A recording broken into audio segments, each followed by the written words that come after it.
ഉമ്മൻചാണ്ടി പോയതോടെ കോൺഗ്രസിന് വലിയ നഷ്ടമാണ് കേരളത്തിൽ സംഭവിച്ചിരിക്കുന്നത്.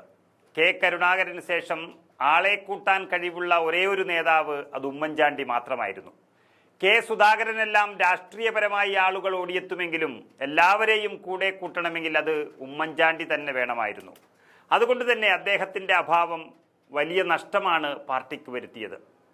എന്നാൽ ഉമ്മൻചാണ്ടി ഇല്ലെങ്കിലും അദ്ദേഹത്തിൻ്റെ കളരിയിൽ അഭ്യാസം പഠിച്ച ആരെങ്കിലും ഈ പാർട്ടിയുടെ അമരത്തെത്തുമോ എന്നുവരെ ജനങ്ങൾ, പ്രത്യേകിച്ച് കോൺഗ്രസ് പ്രവർത്തകർ ആഗ്രഹിച്ചു നിൽക്കുമ്പോഴാണ് ഉമ്മൻചാണ്ടിക്ക് പകരമാകില്ലെങ്കിലും അദ്ദേഹം പഠിപ്പിച്ച രാഷ്ട്രീയം കൊണ്ട് കോൺഗ്രസിന് കരുത്തേകാൻ രണ്ട് ശിഷ്യന്മാർ എത്തുന്നത്. PC വിഷ്ണുനാഥ് MLA-യും ഷാഫി പറമ്പിൽ MP-യും അവർ വർക്കിംഗ് പ്രസിഡന്റുമാരായി എത്തിയതോടെ പാർട്ടിക്കേറെ പ്രതീക്ഷ നൽകുകയാണവർ. ഉമ്മൻചാണ്ടി ഈ രണ്ടു പേരെയും കൊണ്ടുവന്നത് ഒരുപോലെയാണ്.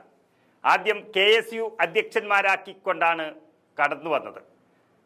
കൊല്ലത്തെ ശാസ്താംകോട്ട DB കോളേജിൽ നിന്നും KSU വിദ്യാർത്ഥി പ്രസ്ഥാനത്തിലൂടെ രാഷ്ട്രീയത്തിലെത്തിയ വിഷ്ണുനാഥിനെ ഉമ്മൻചാണ്ടി 2002-ൽ KSUവിൻ്റെ സംസ്ഥാന അധ്യക്ഷനാക്കിയതോടെയാണ് സംസ്ഥാന രാഷ്ട്രീയത്തിൽ അദ്ദേഹം ശ്രദ്ധിക്കപ്പെട്ടത്.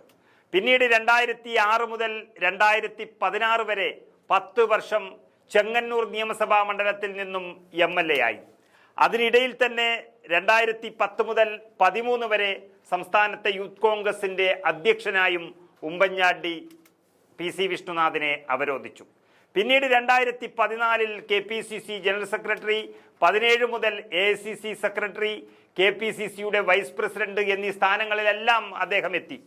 PC വിഷ്ണുനാഥ് എന്ന നേതാവ് ഏറ്റവും മികച്ച സംഘാടകനാണെന്ന് തെളിയിക്കുന്നതായിരുന്നു അദ്ദേഹത്തിൻ്റെ ഓരോ പദവിയിലും അദ്ദേഹം തെളിയിച്ച സംഘടനാ പാടവം.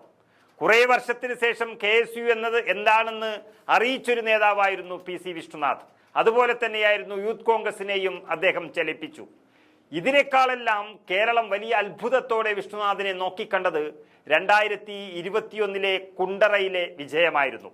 രാജ്മോഹൻ ഉണ്ണിത്താനെ പോലെയുള്ള നേതാവ് സ്വന്തം നാട്ടിൽ 30,000-ത്തിലധികം വോട്ടിന് തോറ്റോടിയ കുണ്ടറയിൽ അതേ മേഴ്സിക്കുട്ടിയമ്മയെ തകർത്ത് 2021-ൽ നിയമസഭയിൽ എത്തിയതോടെയാണ് വിഷ്ണുനാഥിനെ കേരളം ബഹുമാനിച്ചു തുടങ്ങിയത്.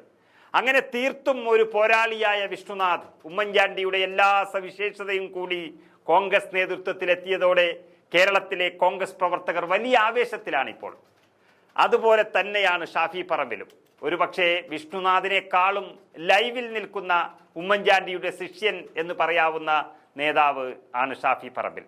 പട്ടാമ്പി കോളേജിലെ വിദ്യാഭ്യാസത്തിനു ശേഷം അവിടെ നിന്ന് പഠിച്ച KSU രാഷ്ട്രീയവുമായി കോഴിക്കോട് ഫറൂഖ് കോളേജിൽ പഠിക്കുമ്പോഴാണ് ഷാഫിയെ ഉമ്മൻചാണ്ടി 2009-ൽ KSUവിൻ്റെ സംസ്ഥാന അധ്യക്ഷനാക്കുന്നത്.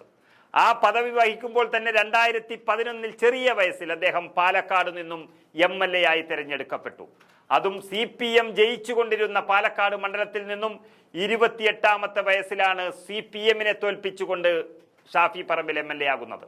പിന്നീട് 2016-ലും 2021-ലും പാലക്കാട് നിന്ന് അദ്ദേഹം നിയമസഭാ അംഗമായി. അതിൽ തന്നെ ഏറ്റവും പ്രധാനം, അദ്ദേഹം തോൽപ്പിച്ചത് മുഴുവൻ സംസ്ഥാന നേതാക്കളെയായിരുന്നു. ഒരിക്കൽ ശോഭാ സുരേന്ദ്രനെ, പിന്നീട് ഈ രാജ്യം മുഴുവൻ അറിയപ്പെടുന്ന മെട്രോമാൻ ശ്രീധരനെ, അങ്ങനെ ചെറിയ ഒരു ചെറുപ്പക്കാരൻ പാലക്കാടിൻ്റെ MLA ആയത് മുഴുവൻ രാജ്യമറിയുന്ന നേതാക്കളെ തോൽപ്പിച്ചുകൊണ്ടാണ്. അതിനിടയിൽ യൂത്ത് കോൺഗ്രസിൻ്റെ സംസ്ഥാന അധ്യക്ഷനുമായി ഷാഫി പറമ്പിൽ. ഇപ്പോഴിതാ 2024-ലെ ലോക്സഭാ തെരഞ്ഞെടുപ്പിൽ വടകരയിൽ നിന്നും 1,16,000 വോട്ടിൻ്റെ ഭൂരിപക്ഷത്തിൽ അദ്ദേഹം CPM-ന്റെ കോട്ടയിൽ നിന്നും വിജയിച്ചു വന്നു. അങ്ങനെ കേരളം കണ്ടതിൽ വെച്ച് ഏറ്റവും മികച്ചൊരു സംഘാടകനാണ് ഷാഫി പറമ്പിൽ. അതായത് ഉമ്മൻചാണ്ടി എന്ന രാഷ്ട്രീയ നേതാവ് ഒരുപോലെ വളർത്തിക്കൊണ്ടുവന്ന ഒരു ചേട്ടനും അനിയനുമാണ് ഈ രണ്ടു നേതാക്കളും. ഏൽപ്പിച്ച ജോലികൾ വളരെ നന്നായി നിർവഹിച്ച് പാർട്ടിക്ക് ഒരു മോശവും പറയിക്കാതെ പാർട്ടിക്ക് കരുത്ത് നൽകിക്കൊണ്ട് ഉന്നതങ്ങൾ കീഴടക്കുകയാണ് ഈ രണ്ടുപേരും. ഉമ്മൻചാണ്ടിയുടെ സംഭാവന പാർട്ടിക്ക് വലിയ മുതൽക്കൂട്ടാവുകയാണ്. അതിലൂടെ ഉമ്മൻചാണ്ടി വീണ്ടും പാർട്ടിയെ ശക്തിപ്പെടുത്തുകയുമാണ്.